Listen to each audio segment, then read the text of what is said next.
The world sentences you the moment it sees you. Your fate is decided not by your character, but by the symbol you embody. There is a merciless instinct in human judgment, a primitive calculus performed in a fraction of a second. If your appearance whispers weak, you are marked as prey. If it screams poor, you are condemned to invisibility. Your mind is meaningless. Your heart is irrelevant. Your image is the only testimony that counts. You've felt this. You've entered a room and felt the warmth withdraw. You've watched eyes dismiss you as background noise. You've seen lesser men handed the keys simply because they looked like they owned the building. This is not chance. This is the law of the jungle, dressed in civilized clothing. And until you learn to weaponize this law, you will remain its victim. Most people think poverty is about money. They are fools. Poverty is a stench. It is the scent of vulnerability, and in the social jungle, vulnerability attracts predators. When you look impoverished, not in rags, but in spirit, you invite exploitation. You ask the world to give you its scraps. But there is a way to reverse this, a method to command respect you have not yet earned. Machiavelli understood this perfectly. He wrote that men judge generally more by the eye than by the hand, because everyone can see you, but very few ever touch your reality. Your appearance is the sovereign language of power. To look poor is to write a confession of defeat. To look formidable is to issue a decree. Let us be brutally clear, the world is not fair, it is efficient. The human brain is a lazy organ.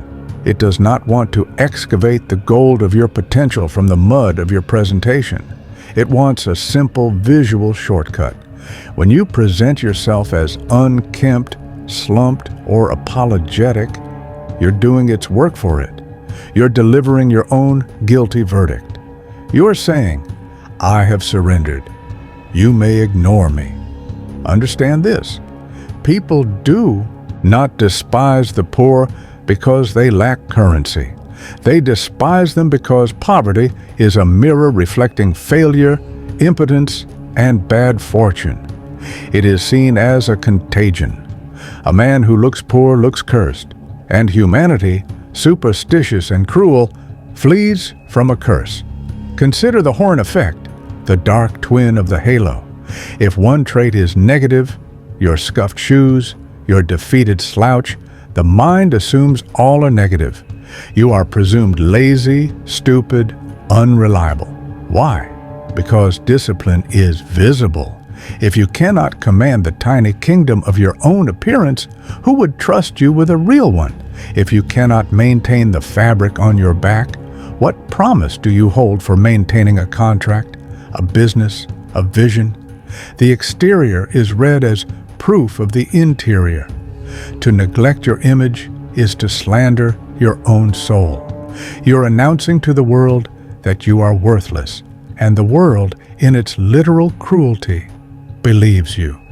Machiavelli warned the prince to be a great simulator and dissembler, to hide his true nature if it was weak and project the nature that was required. This is not about being fake. It is about being strategic. If you are hungry, you must look fed. If you are anxious, you must look bored. If you are poor, you must look like royalty traveling incognito. The moment they scent the blood of your need, the sharks circle. There is a dark economic law. Resources flow to those who appear not to need them. Go to a bank dressed in desperation. Let your voice shake. Watch the doors lock. Now watch the man who enters, composed and groomed, radiating the calm of options. He doesn't beg, he proposes. The vault opens. Why? He signaled abundance. Humans follow a law of association. We link visual wealth with capability, visual poverty with incompetence. To look poor is to signal a cost. To look rich is to signal an investment.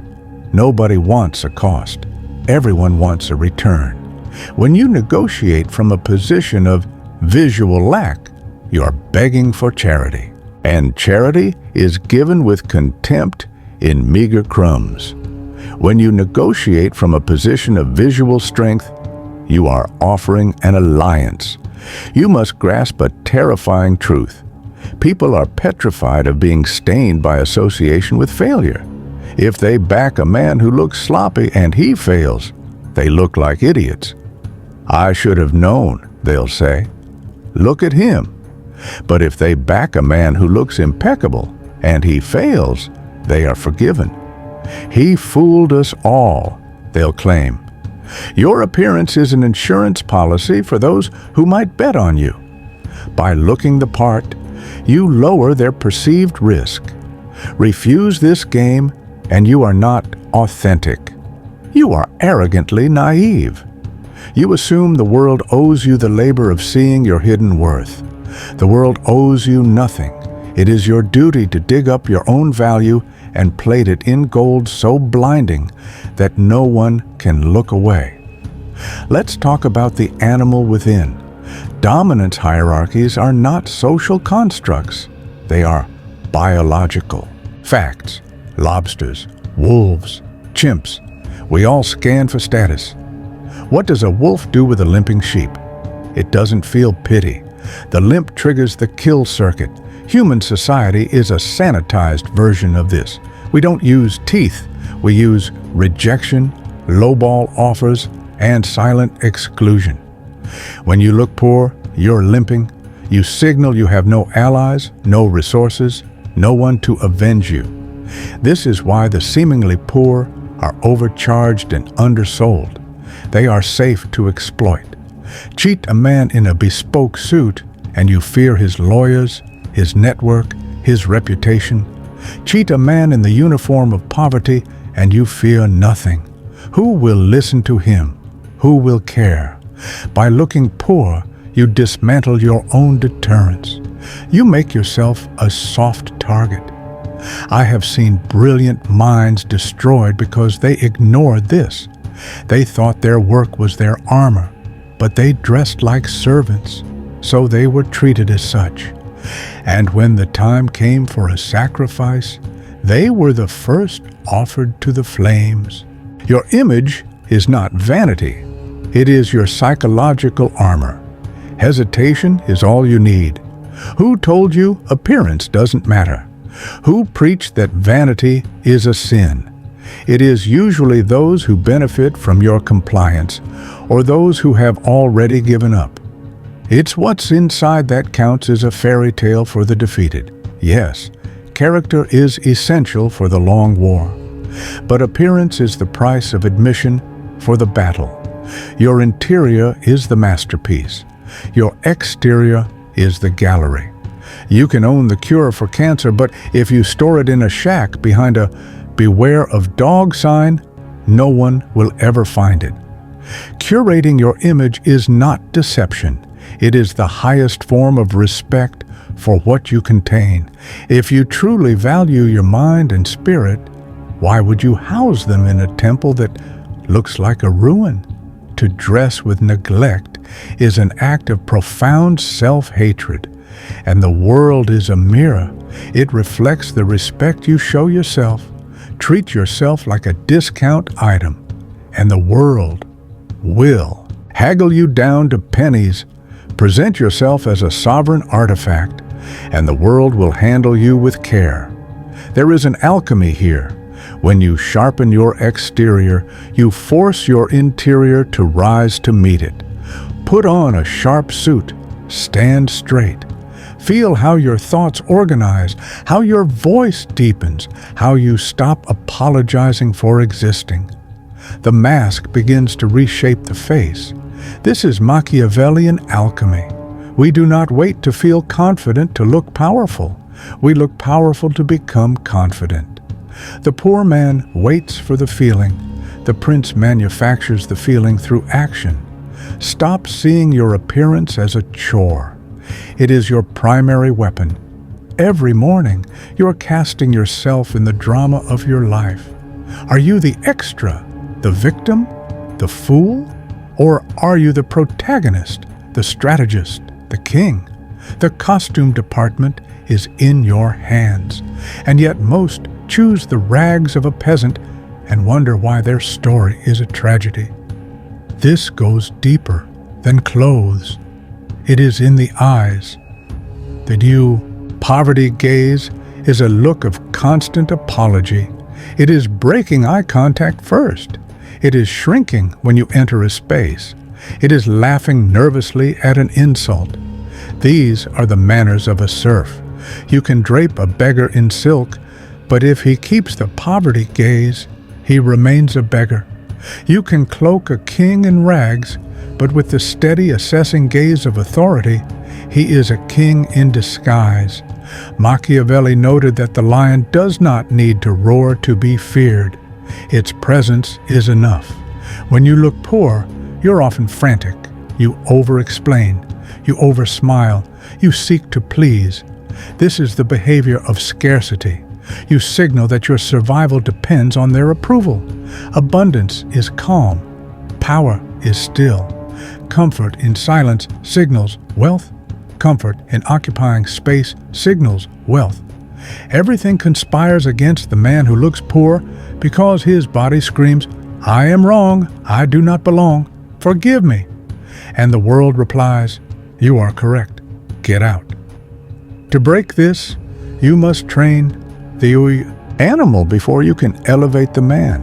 Move with the deliberate pace of someone whose time is priceless. Hold a gaze until the other feels the weight of your judgment.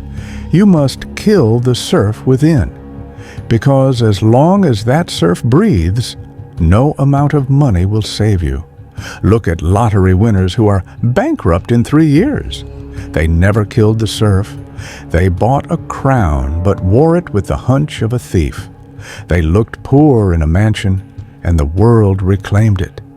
This brings us to the loudest poverty signal: noise. The poor man is noisy. Noisy with complaints, with movements, with words. He fears silence because in silence he feels judged. So he babbles. He reveals his plans, his debts, his wounds.